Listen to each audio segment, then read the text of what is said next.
Competitive cheerleading is a sport. Do you think that competitive cheerleading is a sport? Many people do not think so because immediately when they hear the word cheer or cheerleader, they think of sideline cheerleading where all the cheerleaders do is bounce around and say cheers. Competitive cheerleading is totally different, and actually there is no cheer.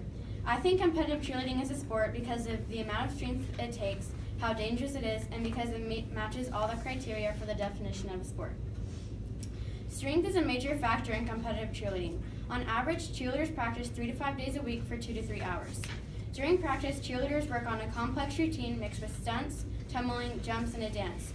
In order to have the endurance and ability to do the routine, cheerleaders condition in order to be as strong as crowd is. The major muscles used by cheerleaders are the upper legs, specifically the gluteals, hamstrings, and quadriceps. The gastrocnemius, soleus, and anterior tibialis of the lower leg, core muscles such as the rectus abdominis, obliques, and spinal erectors. Lastly, cheerleaders use the muscles of the shoulder girdle, chest, and back, specifically the deltoids, pectorals, and latissimus dorsi. Cheerleaders use many muscles, and those are only the main ones. Competitive cheerleading is a sport. Competitive cheerleading ranks first in catastrophic sports injuries. Cheerleading is the #1 female sport and #2 in catastrophic injuries when compared to all sports.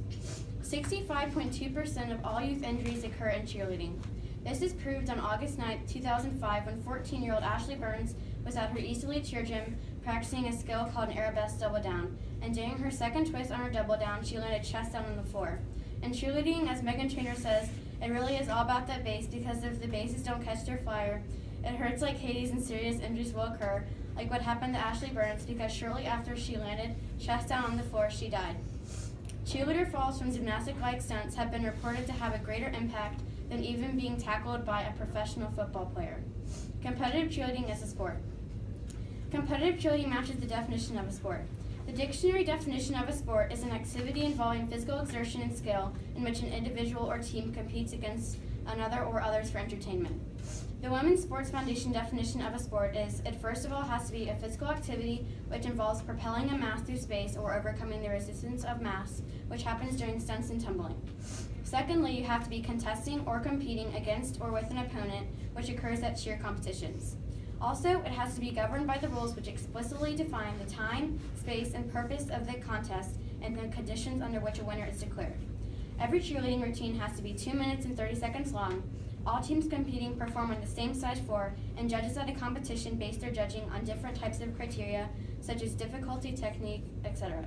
Lastly, an acknowledged primary purpose of the competition has to be a comparison of the relative skills of the participants, which happens when a team is declared the winner. Competitive cheerleading is a sport. Competitive cheerleading requires strength, it is dangerous, and it meets the criteria for the definition of a sport. Because it requires strength, it is dangerous, and it meets the criteria for the definition of a sport, it is not the same thing as sideline cheerleading, and it is a sport. Next time, think twice before you claim that competitive cheerleading is not a sport.